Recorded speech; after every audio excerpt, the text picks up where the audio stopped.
Secret Lover in the Locked Mansion, a forbidden romance true crime mystery.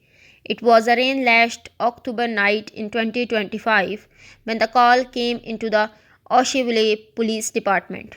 She's not answering. The doors are locked from the inside. I think someone's wrong with the mom. The voice on the line belonged to 42 years old Rebecca Vance, daughter of Eleanor Vance, the elegant 68 years old widow who lived alone in the historic Greystone mansion on the edge of the Blue Ridge Mountains. Officers arrived to find the grand Victorian home sealed like a tomb, every window latched, the heavy oak front door bolted and chained from within. No signs of forced entry, security cameras installed after a minor break in scare showed nothing after 9 p.m. except swaying trees in the storm. Inside, they found Ilian slumped gracefully in her antique velvet armchair by the fireplace, a half finished cup of chamomile tea beside her. She looked almost peaceful, as if she had simply drifted off into one of her beloved romantic dreams. The medical examiner initially ruled it natural causes, heart failure, common at her age. But when toxicology results returned 3 days later, the quiet mountain town collapsed. Eleanor had been poisoned with digitalis, a slow-acting cardiac glycoside derived from foxglove flowers. Symptoms built over days: fatigue, vivid dreams, irregular heartbeat, then sudden collapse. Someone had been dosing her tea for nearly a week, watching her weaken while the mansion stayed perfectly locked. How does someone poison a woman inside a sealed house with no intruder on camera? The answer lay in the fantasy love story that had consumed Eleanor's final months.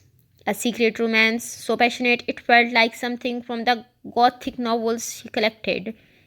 Eleanor Vance had been a quiet force of grace. After her husband's death in 2018, she retreated into Greystone Mansion, a sprawling estate filled with first edition romances, oil paintings of moonlit gardens, and pressed flowers from her private greenhouse. Neighbors called her the Dream Lady, always kind, always with a faraway smile, as if she lived half in another world. She volunteered at the local library, reading love stories aloud to children, and spent evenings writing in leather bound journals that no one was allowed to see. But in early 2025, something changed. Eleanor began glowing. She bought new silk dresses and was seen walking the mansion's private garden path at midnight, whispering to the moonlight. Her best friend Margaret later told police he said she had met someone who made her feel young again, like the heroines in her books, a man who appeared in her dreams first.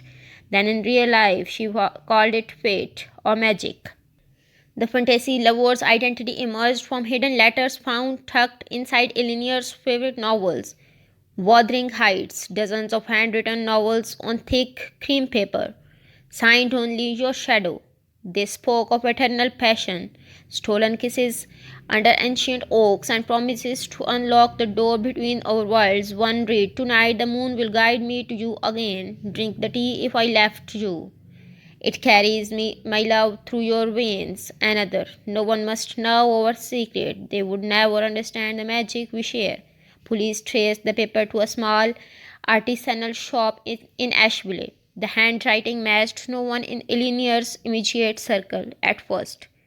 3 main suspects quickly rose, each wrapped in suspicion and crumbling alibis. First were Rebecca Vance, Eleanor's only daughter, a high-powered real estate attorney in Charlotte. Rebecca had been locked in a bitter battle with her mother over the mansion. Greystone was worth millions, and Eleanor had recently changed her will to leave the bulk of the estate to a secret foundation for romantic literature preservation, cutting Rebecca's inheritance dramatically. Rebecca's motive was clear: greed laced with resentment. Mom lived in a fantasy world while I dealt with a real life, she told detectives, eyes cold. Her alibi for the week for the poisoning: she claimed she was in court every day. Phone records and courthouse logs confirmed daytime present, but GPS data from her luxury SUV showed unexplained trips to Asheville On 3 evenings, she parked blocks away and walked. When asked why, Rebecca snapped, "I was checking on her from a distance. She was acting strange." Creepier still, a neighbor's trail camera caught Rebecca slipping through the garden gate at 2 a.m. one night, carrying a small thermos. She denied it was hers. Second suspect, Victor Long, Eleanor's 45-year-old East State lawyer and longtime family friend. Victor had managed the Vance finances for years and knew every detail of the new will. He had been seen arguing with Eleanor 2 weeks before her death. Witnesses at a local cafe heard him saying, "You are making a terrible mistake. The foundation is ridiculous." Victor claimed he was at a legal conference in the entire week. Hotel footage showed him there until 11 p.m. One night when he vanished for 6 hours. His car was late, caught on highway tolls, heading back toward Asheville. Victor's creepy behavior raised red flags. He kept a locked drawer in his office filled with photos of Eleanor. Candid shots taken through her windows at night. One image showed her drinking tea while smiling at something off camera. Victor insisted it was professional concern, but digital forensics found he had searched foxglove tea effects and how to make digitalis undetectable on a burner phone linked to him. The third and most intriguing suspect was the man who embodied the fantasy, Alex Thorne, a 38-year-old traveling artist and poet who had rented a small cottage on the edge of Eleanor's property 6 months earlier. Tall, dark hair, with piercing green eyes and a soft British-tinged accent. Alex looked like he had stepped out one of the Eleanor's novels. Neighbors described him as charming yet elusive. He appeared and disappeared like mist. He and Eleanor were seen walking together at dusk, hands brushing, laughing like teenagers. Alex's motive, money mixed with obsession. He was deep in debt from failed art shows, and Eleanor had been secretly funding him while promising to leave him a large bank bequest in her will if their love proved true. But when she hinted at doubts, perhaps sensing something off, Alex's charming mask slipped. His alibi was the weakest. Alex claimed he was painting in his studio every night, yet his own security camera showed him leaving at odd hours, heading toward the mansion. One night he was filmed carrying a small bouquet of foxglove flowers that grew wild near his cottage but matched the strain in Eleanor's system. The investigation deepened when forensic botanists confirmed the digitalis came from a hybrid foxglove variant grown in Eleanor's own greenhouse. The investigation deepened when forensic botanists confirmed the digitalis came from a hybrid foxglove variant grown in Eleanor's own greenhouse, but clippings were missing and someone had carefully harvested them over days without disturbing the rest of the garden. The locked house. Eleanor trusted her lover completely. She had given Alex hidden keys to the garden door, which she bolted behind him each time, never imagining betrayal. Here the story turns thrillingly suspicious. Recovered deleted message from Eleanor's phone revealed her growing paranoia. "My shadow, why do I feel so weak after your visits? Is our love making me ill?" Alex replies poetically. "It is only the depth of our feeling, my dear. Drink more of the tea I blend for you. It binds our souls." Then came the first major twists. Handwriting analysis on the love letters showed they were written by two different people. Some were genuine from Alex, but others were forged in near-perfect imitation. Rebecca had intercepted several real letters and replaced them with her own versions, laced with subtle suggestions to increase the tea dosage for stronger dreams. She wanted her mother weakened and confused so she could contest the will more easily. The second, even darker twist came from Eleanor's hidden journal, discovered behind a loose panel in the library. In elegant script dated the night before the death. "I know now. My shadow is not one man but pieces of many. Rebecca watches from the shadows.